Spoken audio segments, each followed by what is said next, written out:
¿Usted cree que yo no me he sentado muchas veces el diablo a atormentarme? A decirme de qué vas a vivir tú y tus hijos. ¿Sabe? Yo tengo 2 niños. Uno de 7 años, el otro de 12 años. Solamente están pequeños. Y sabe, yo en estos momentos, en la actualidad, solamente estoy sirviéndole a Dios de esta manera. No hago otra cosa más que servirle al Señor. Pero desde que yo era muy joven, Dios trató conmigo esa área. Cuando yo aún era soltero, Dios me dijo, tienes que salir de tu casa. Yo dejé de vivir con mis padres desde antes de casarme. Y me fui a vivir aparte. Y supe lo que era tener un recibo allí en la mesa, sin pagar. Un arriendo sin pagar. Supe lo que era tener un dolor de cabeza sin un peso para una pastilla en mi bolsillo. Yo lo supe. Yo llegaba al apartamento donde vivía y alzaba mi recibo y le decía, Señor, tú me dijiste que hiciera esta locura. Yo estuviera bien en casa de mis padres, arrimado y comiendo sabroso allí, sin ninguna preocupación. Pero yo te creo, y levantaba el recibo y le decía, tú eres mi proveedor, no me dejes en vergüenza. Hermano, y luego que oraba, el Señor enviaba ángeles a mi casa. Personas que me bendecían, me llevaban una ofrenda, me daban cualquier cosa y yo podía ir pagando. Yo no tenía ni siquiera para comerme un helado, pero podía comer, podía pagar mis recibos y Dios me mantuvo así por varios años. ¿Y sabe qué aprendí yo en esa escuela? Que Satanás no gobierna mis finanzas. Dios es mi proveedor. Y aprendí que de Él es mi provisión, no de las cosas que el mundo me puedan ofrecer. De Él es mi provisión. Así es. Jesús lo tenía claro. Jesús dijo, no detendré mi ministerio por esto, aunque tú seas el príncipe de las finanzas. Lo segundo que vemos allí, ¿verdad?, es que Satanás le dice, te daré todos los reinos de la tierra si te postras y me adoras. Ah, Jesús, ¿tú quieres ser rey? Bueno, yo te hago rey. Y yo te voy a hacer rey de una manera sencilla. No tienes ni que trabajar mucho. Solo arrodíllate aquí y dime que me amas. Y yo te daré todos los reinos de la tierra. Dice que lo subió en un lugar alto donde Jesús pudo ver cada reino que había en la tierra. Y mire la expresión de Satanás. Oiga esto. Y le llevó el diablo a un monte alto y le mostró en un momento todos los reinos de la tierra. Estoy en Lucas 4:5.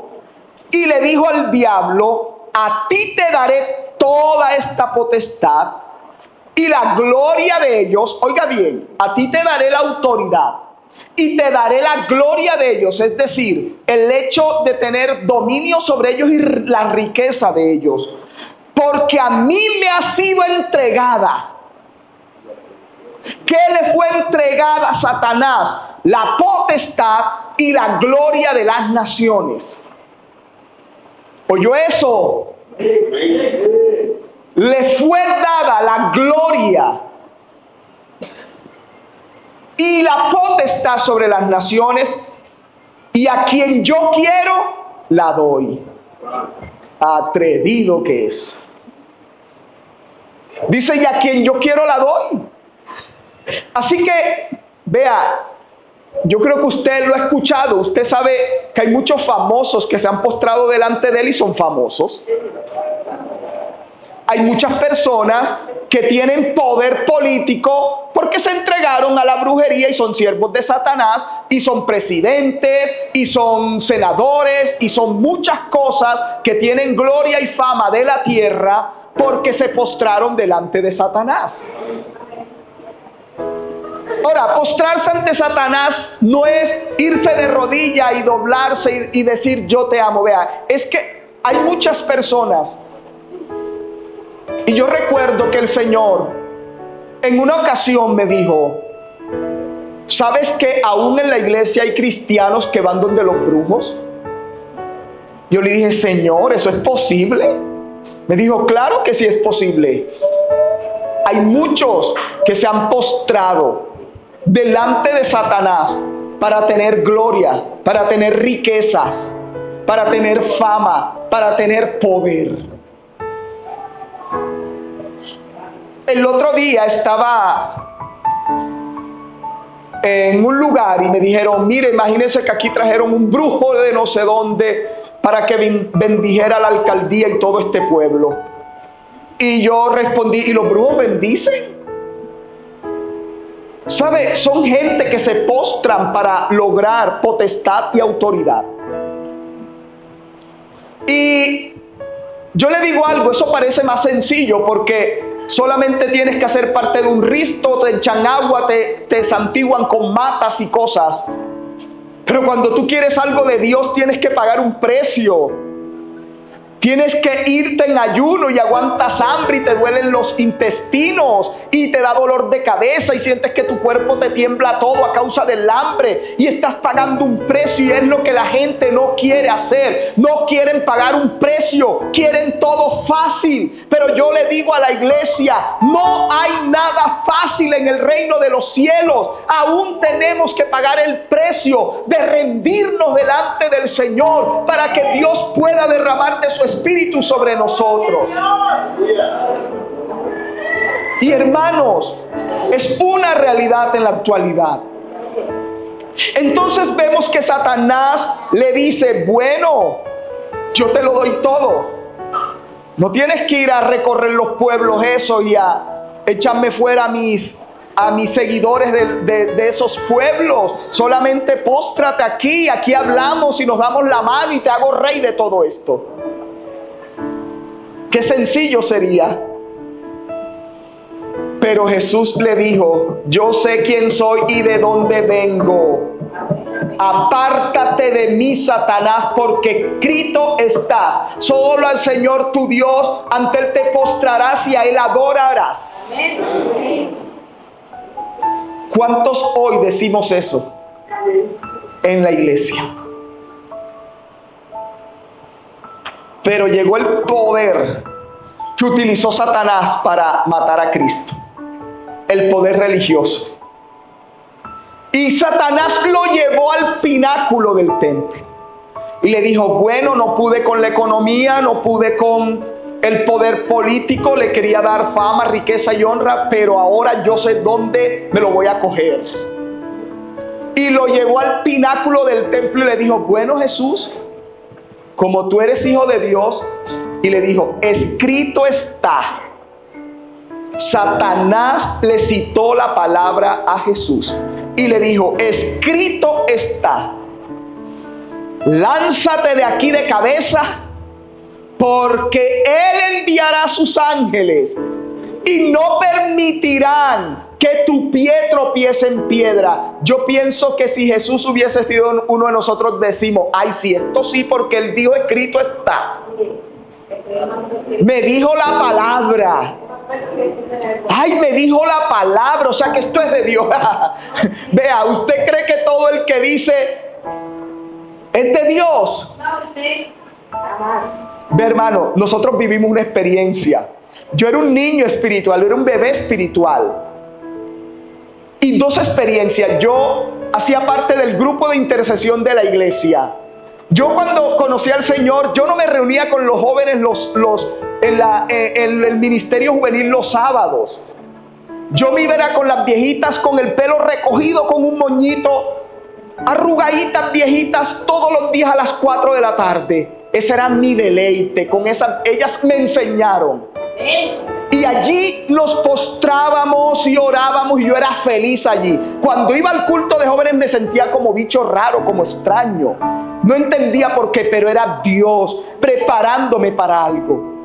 Así que un día, hermano, vea, esto es real lo que le estoy contando. El grupo de intercesión del Señor nos dio una palabra. Y el Señor se manifestó y dijo, quiero que unjan el altar, porque voy a avergonzar a los que van a venir a este altar diciendo que son y no son. Así que nosotros estábamos a la expectativa y cogimos aceite y ungimos el altar y el púlpito y nosotros estábamos esperando la expectativa de lo que Dios iba a hacer. Hermano, han invitado a un predicador de Bogotá. Y ese día, ese hombre, y eso todo parecía tan bonito, ¿verdad? Y cuando estaba predicando, hermano, se le ha caído un diente. Y el diente, cuando se le cae ese diente, cayó primero en el púlpito, ¡pran! ¡Pran, pran, pran, pran, pran, pran! Y se oyó en toda la iglesia. El hermano quedó pálido, vea, quedó pálido. Y corrió como pudo y cogió el diente, se dobló y se lo ajustó otra vez. Y nuevamente empezó a predicar y nuevamente se le cayó el diente. Y el diente se le caía y se le caía al punto que el Señor, todos estábamos allá atrás y nos mirábamos y decía una de las hermanas, el Señor lo está avergonzando. No está bien delante de Dios y quiere predicar a venir a aparentar algo que no es en la iglesia. Así es. Yo lo vi. Yo lo vi. Amén y amén. Hermano, otro día invitaron a un hermano internacional. Vea, ese hombre, yo vi milagros a través de ese hombre. Yo vi milagros en la iglesia a través de ese hombre. Pero cuando se bajó del altar, engañó a una de las niñas de la danza. Se la llevó a un hotel y abusó de ella. El predicador que hacía milagros. Hermanos, Satanás es experto y conoce la palabra. Porque cuando la palabra fue escrita, Él estaba presente. Y Él la conoce. Y por eso es que debemos cuidarnos para que Satanás no nos avergüence en público. Y ¿sabe algo? Aquí aprendí yo dos cosas. Yo le temo al altar. Amén. Yo le temo al altar. Amén. ¿Y sabe a qué le temo? Le temo a la gente que dice que tiene mucho, a la gente que se ve que hace cosas sobrenaturales, pero que por dentro no tienen temor de Jehová. Así es. Así es. Usted lo ve aquí. Señor, Señor, tocaron la puerta. ¿Quién es? Señor, somos nosotros. ¿Quiénes son ustedes? No los conozco. Señor, ¿cómo que no nos conoce? En tu nombre echamos fuera demonios. En tu nombre profetizamos. En tu nombre hicimos milagros. En tu nombre ganamos multitudes. ¿Cómo que no nos conoce? No los conozco porque ustedes son unos hacedores de maldad. Así es. Así es. Porque ustedes tenían mi respaldo por mi palabra, pero sus vidas eran vidas sucias delante de mi presencia. Así es. Y de eso tenemos que cuidarnos, hermano. Pastores, cuídense de que si son usados, no descuiden su relación de intimidad con Dios, ni su santidad. Porque cuando una persona es usada, será usada hasta que se muera, porque los dones son irrevocables. Pero su alma se puede perder, porque los milagros y las señales no atestiguan del testimonio del creyente. Amén. Así es. Satanás le dijo, Jesús escrito está, tírate.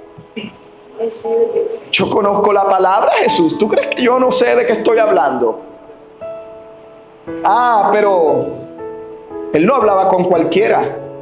Él hablaba con el Verbo que se hizo carne. Amén. Él hablaba con la misma palabra de Dios, hermano.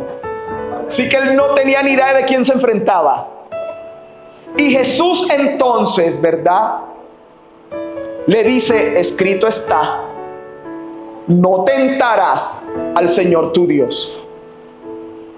Y dice la palabra que Satanás salió corriendo porque ya no tuvo más nada que decirle al Señor. Pero ¿sabe qué dice la palabra? Que él se retiró buscando un tiempo más oportuno para tentarle. Así Significa que Satanás nunca se da por vencido. Ahora, ¿qué significa ese poder religioso? Vea, el poder religioso fue el que crucificó a Jesús de la mano con el poder político.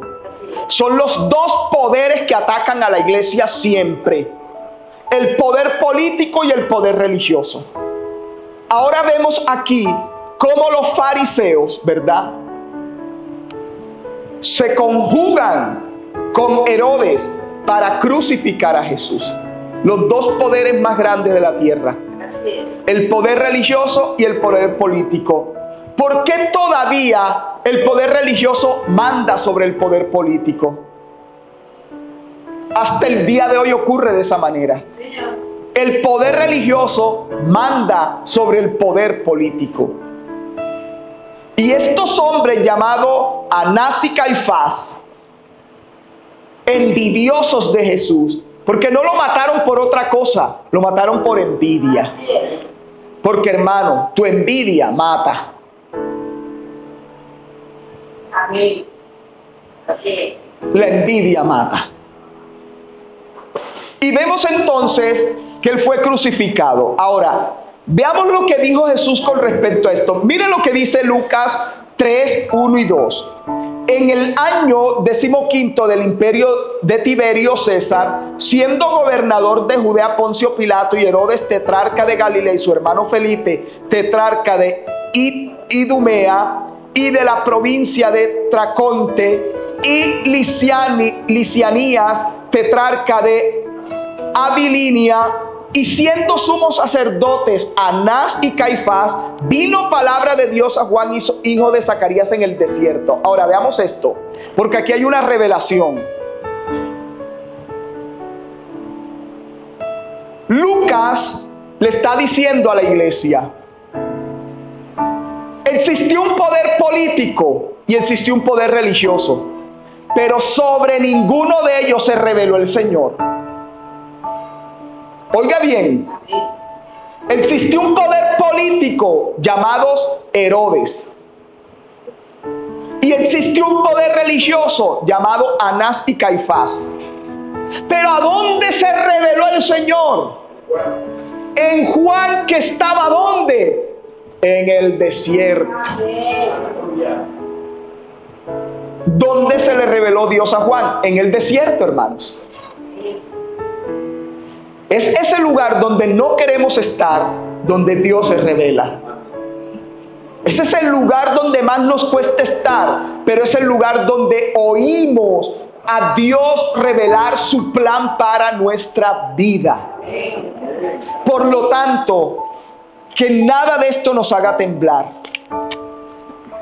Que la iglesia va a ser perseguida, que van a venir normas para cerrar la iglesia, gloria a Dios, y tenemos que volver a las cuevas, pero la iglesia nunca va a ser destruida. Amén. Jesús lo prometió. Jesús dijo: las puertas del infierno nunca prevalecerán contra la iglesia del Cordero. Nunca, hermanos. Santo. Ahora, ¿acaso Jesús no conocía a Satanás? Claro que sí. Él le dijo a sus discípulos: yo lo vi caer como un rayo. Lo zumbaron del cielo, hermano, por querer un trono que no le pertenecía. Así como Él quiere lo que tú tienes. Si tú te das cuenta, en la tierra, Satanás lo único que hace es copiar lo que Dios hace, porque Él no tiene poder creativo. Por eso tú ves profetas que son del diablo, que no son de Dios, y hablan en lenguas y profetizan y no son de Dios. Así es. Y yo reprendo a las personas cuando van a todo lugar donde dice: allá llega un profeta, vamos que nos imponga las manos. Ve, hermano, usted no tiene ni idea, usted no tiene ni idea, absolutamente no tiene ni idea del poder de transferencia que tiene una imposición de manos. Y perdóneme que se lo diga de esta manera, pero si hay una persona adúltera que se para aquí y vengo a imponerle las manos, ¿no cree usted que se va a llevar una bendición? Usted se va a llevar mi adulterio para su casa. Así es. Y lo más posible es que usted caiga en adulterio, porque yo le ministro en lo que hay en mí. Yo no puedo ministrarle otra cosa que no haya en mi vida. Y yo no sé si eso no pasa aquí. Yo creo que eso no pasa aquí, pero no podemos escuchar de alguien que llegó y se cree un profeta, porque salimos corriendo, porque queremos escuchar lo que Dios tiene que decirnos. Ve, hermano, no hay revelación más poderosa, primero, que su palabra, y segundo, que buscar a Dios en el secreto, porque dice la palabra que así sea en sueño, en visión, en revelación, con voz audible, con voz en el Espíritu, Él te va a hablar. Amén. Jesús se lo dijo a sus discípulos, y con esto termino. En los postreros tiempos escucharán y dirán: allá está el Cristo, ¡vamos! Todos corriendo. Él le dice: no lo crean, no vayan, No se muevan. no se muevan. No corran.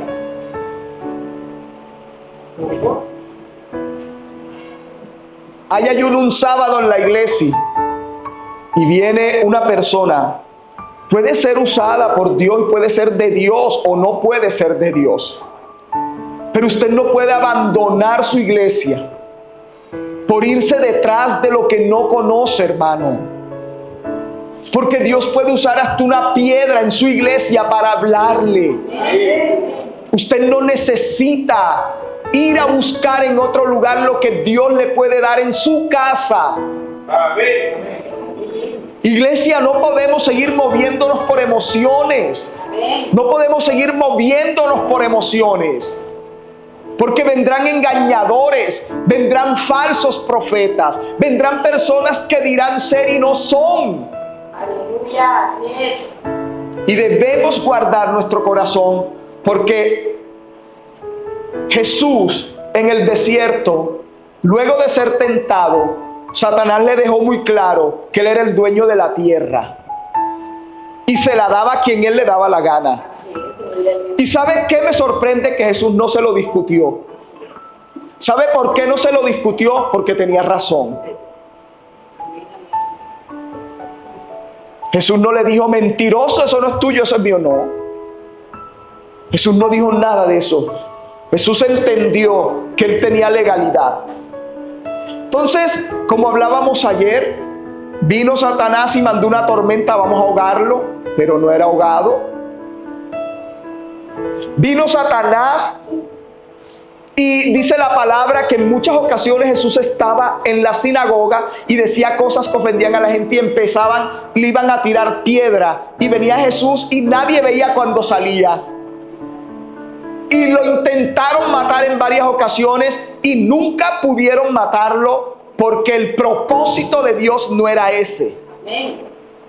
Pero cuando Jesús llega a la cruz, hermano, cuando Jesús es clavado y dice: consumado es, la palabra dice que Satanás sabía que Jesús tenía un plan para redimir a la humanidad, pero él no sabía cuál era el plan.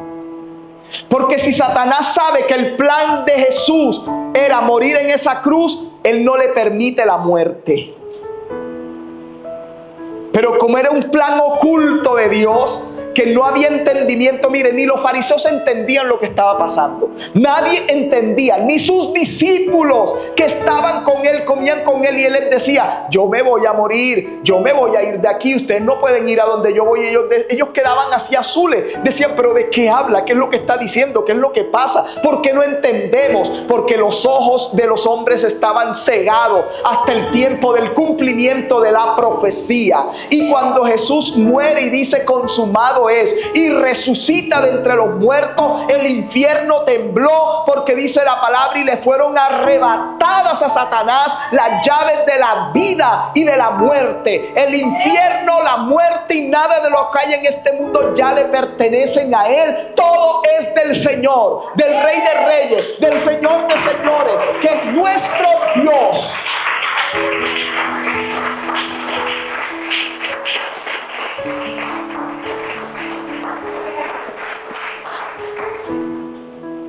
Sin ningún problema.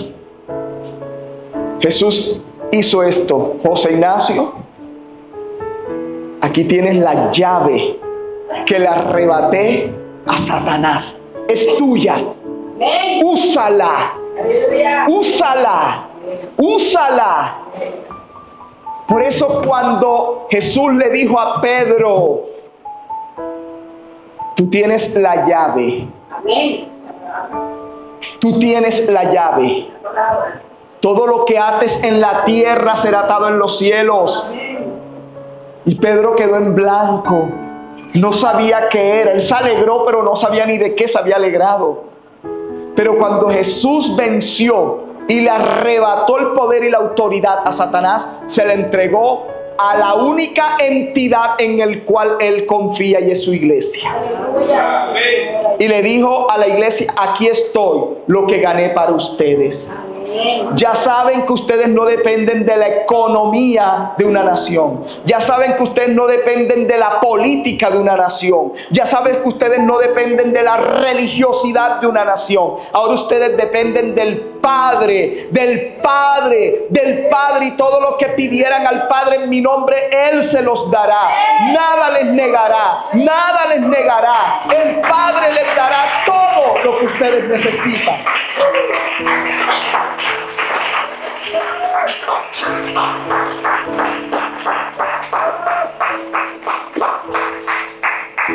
Hermano, ¿usted qué más quiere? ¿Qué más quiere? ¿Pero por qué estamos así, pastor? Porque no lo hemos entendido. Yo tengo las llaves. Yo tengo las llaves. Yo puedo ir a visitar el reino de los cielos cuantas veces quiera. Porque ahora el reino, dice la palabra, está en ustedes a través del Espíritu Santo. Porque cuando tú cierras tus ojos, así vayas montado en un vehículo como pasajero que vas de un lugar a otro y cierras tus ojos, allí estás en el reino si estás en comunión con el Padre. Y Él le dijo, ya ustedes tienen el reino en sus manos, tienen las llaves en sus manos, les he devuelto la autoridad, les he devuelto el señorío, les he devuelto el gobierno. ¿Por qué siguen así como están? ¿Por qué Satanás sigue destruyendo iglesias, hermano? ¿Por qué todavía hay endemoniados dentro de la iglesia? ¿Por qué? Porque cogimos las llaves y como que las guardamos en un baúl y no nos acordamos que ahí están.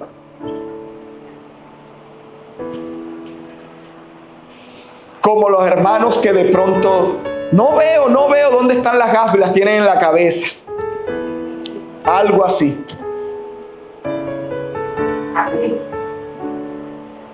Algo así. Pero el Señor quiere que hoy se recupere eso en este lugar. Por eso el Señor les trajo esta palabra. ¿Cómo fue que dijo la hermana anoche? Que qué escalabrada. ¿Cómo fue, hermana? Que fue mucha escalabrada esa palabra de anoche. Y yo dije, bueno, hoy no lo voy a escalabrar tanto.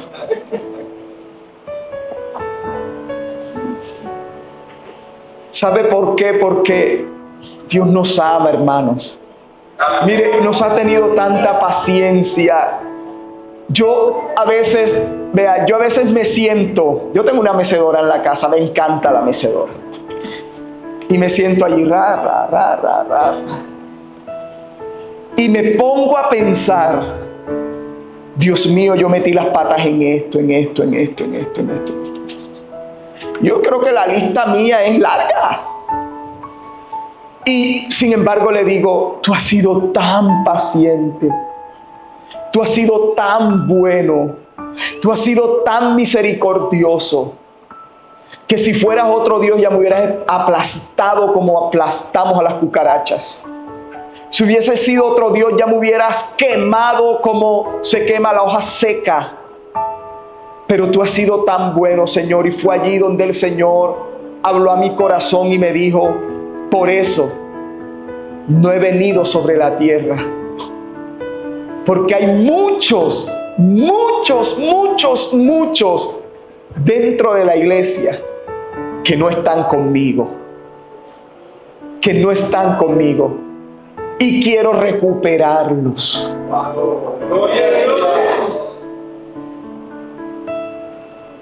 Entonces, a veces uno dice, el Señor no ha venido por la señora esa chismosa, mala, la de allá al frente. Por eso no ha venido el Señor.